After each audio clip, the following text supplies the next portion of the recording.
Toprak, now we can say that your dream comes true. Yep. Stop, nothing. Yeah. Yes. One side is a little bit sad because 11 years, I'm stay here with the Superbike paddock. Now I'm moved to the MotoGP. Yeah, but I need to also follow my dream because this is a really big dream for me. I'm always keep the inside, but finally now I moved to the MotoGP, and I'm really happy. But also I'm a little bit excited and also the thinking a lot because it's completely different, and also the bike and everything is different. I need to adapt quickly there, and also need to learn some tracks because I don't know the maybe 7 tracks. I need to learn also. And normally my biggest target 2027, but also the next year I need to show something. Toprak, can explain us how was the negotiation with Yamaha when it started which was the role of Paolo Pavesio, because we know that there is a relationship between us. We are always a friend with him. We are always talking with him. Also last year after the race, he's always sending a message. But this situation, is better to ask Canon because Canon always talking with these guys. Because I am just focused on my job, I'm just riding the bike. And Canon also talking not only Yamaha, also to some brands. But we are finally signing with Yamaha, But, everyone say, especially the Yamaha side, again come back to the Yamaha. But I'm really happy because I know the Superbike side, all the Yamaha guys.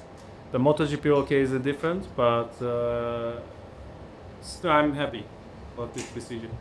But when you see how many difficult seasons Yamaha is having now in MotoGP since a couple of years, what makes you optimistic that there is a chance of having success next year? The Yamaha start to improve. Also very easy to see. And so next year coming maybe the new engine. But we will see, the form is the biggest important. I move to the MotoGP, and also the next year I don't know, but 2027 everything is changing. The engine and also the tires, everything is changing. Why I say my biggest target 2027, and we will see the all together. Let's say you are 5th or 7th in a race. Don't you think that will be a problem for you? Because normally you are always top 3, Since 5 years we see you on every podium. Yeah, I think it's a problem because I'm always looking the screen is up there, but in the MotoGP it's completely different. The first year especially for me is I think is hard because I need to keep myself more calm because completely different the world there. But I need just the time for adapt and also improve. Topo, you have the same number next year, Terminal de Guerra. Sorry? Terminal de Guerra has the same number, Yes. 54. You have to pay 10 to change the number? I don't know. I'm not talking with him, but why not? Now I have one number idea, but we will see. Toprak, before you said that you want to keep with you your crew chief. Do you think it's possible? Do you speak with Yamaha about it? Or? Yeah, we are talking about this. Yeah, it looks like possible. Okay. Just a question for Sven. Just has an agreement been made about when Toprak will be released to be able to test for Yamaha as well? And now I don't know this because this is too early to talk, and because we have many races also, maybe 6 months, and we will see the next days. If Paolo's on site tomorrow, we would have a talk for sure, but there's no decision with that. Toprak, I suppose that maybe there was also the possibility to switch paddock 1 year later for the new rules and so on. why you decided to make the switch 1 year before, thinking about the revolution. So you next year you will ride a bike, the year after you will ride another bike. So maybe it can be a problem for you. I don't know. For me, the biggest important, first I need to learn this paddock and also learn the tracks, because of some tracks I don't know. And I learned the last year, Valencia, with Superbike, but I don't know, maybe 6, 7 tracks I never ride before. But I need to learn this, and also I need to adapt this atmosphere. You will go with a superbike to these tracks, so like private test, or how do you learn? Or on the PlayStation? No, the other tracks you don't know. No, I don't know. Maybe I'm going with the GP or maybe the standard, but I don't know now. So not on the This is PlayStation. too early to make to plan. I just one for Chris as well. Chris, when you look at Toprak as a rider and you look at MotoGP from an engineer perspective, what will translate well and what will lead so down? Well, I would be glad, like Toprak, to know it in advance completely, but for sure, knowing his riding skills, knowing his data, it's clear he will manage the next experience well, 100%. He will adapt quite soon, because this is strength of Toprak. He's coming to a track, taking any bike or scooter, he see it in the paddock, and he immediately finds his natural limit, which is based on physics, and he will just play with the bike, relaxing fun, and adapt quite soon. And yes, he will enjoy the breaks.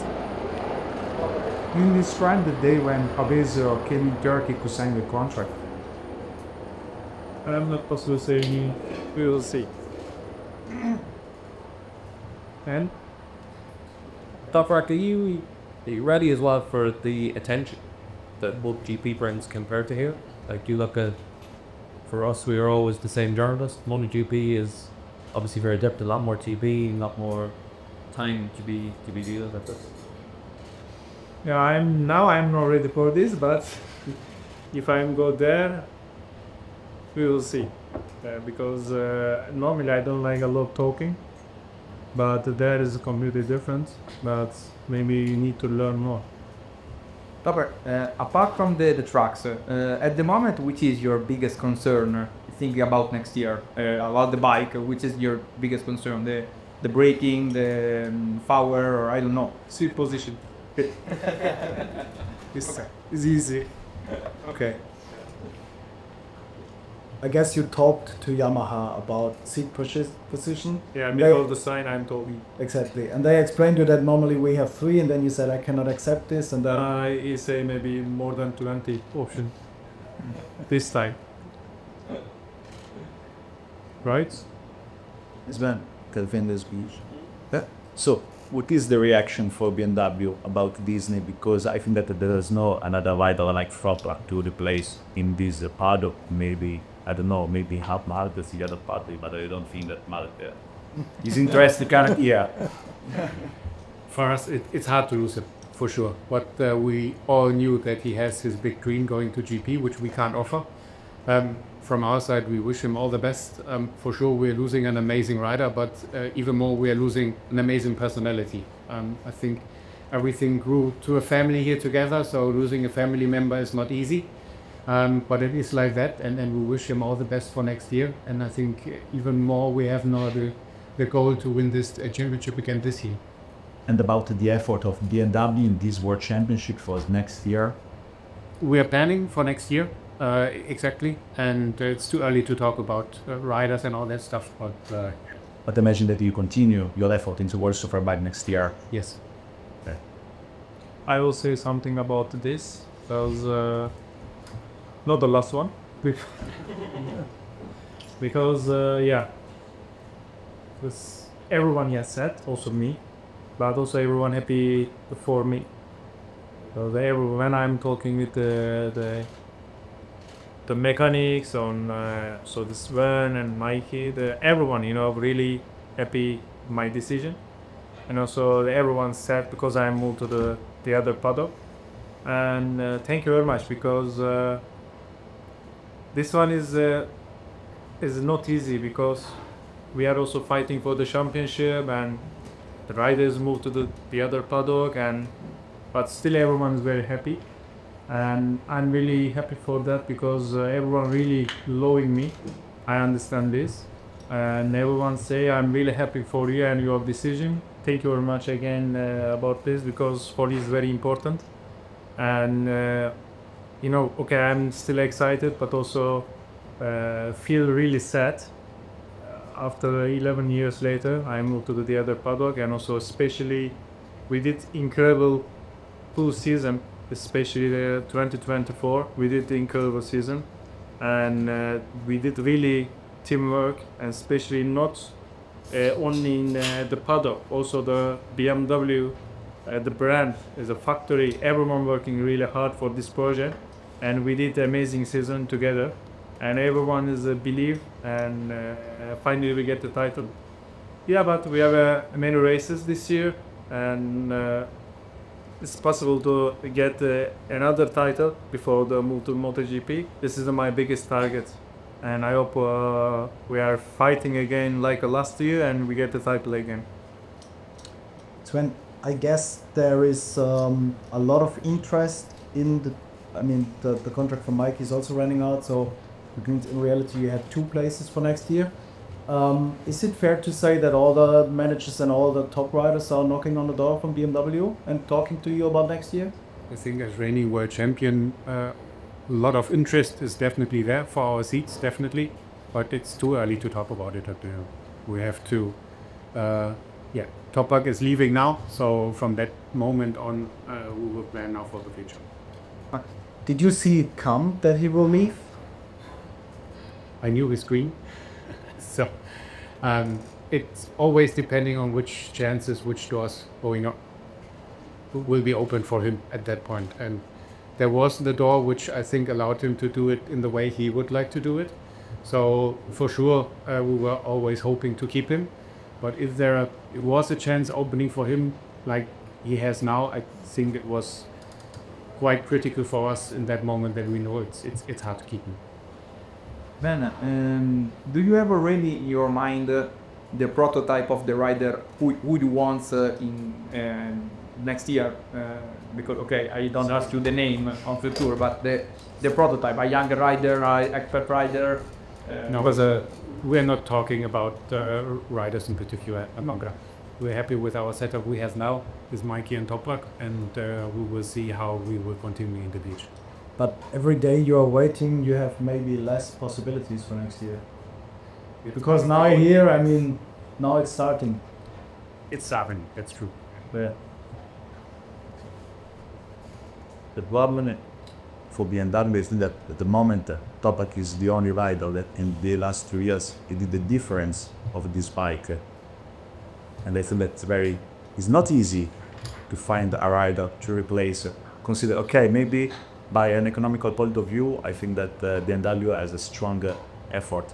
But the bike at the moment is not easy, maybe like a Ducati, for example. I think after the off-season and all the changes we did to the bike, we showed from the whole technical group how much effort we can put into that bike. I think from the first race to now, we did so many steps on both sides, on Mikey and on Toprak's side. And I think that we can manage that in the future. Sven, would it be clever to keep one of your riders for next year? Absolutely, is something what we are talking about with Mikey at the moment, please. You would like to stay? Always. I'm happy also with Mikey. I'm working with Mikey because he's easy and funny guy, and we are always working with him. Otherwise, I come as assistant. You need to stay in there because we need you in the pedal. My name is Kamis Helmet Boy. Last year when I come here, also the before, he's worked a lot because he's improved the bike, and I'm starting the good package, and still we are working a lot, and especially him is working really strong because the last test he did many laps, and also I tried a different way, but he's worked a lot for the improve the bike, and I'm very happy with still continue it. I think this is a important point that both riders are working hard on getting the bike in the right shape, and without Mikey we wouldn't have won the title last year. So we're always talking at the moment about Toprak, but we should not forget the effort Mikey is putting in. We're really thankful for that, and this is also why we're talking about future as well. Would you have like a let's say dream candidate for as a new teammate? And I asked the same like John, young rider, old rider, former MotoGP rider. Doesn't matter. The person has to fit. And like Sven said, there's only one Toprak. So yeah, it's a shame he goes, but he has to follow his dream, and the person just has to fit in the whole project.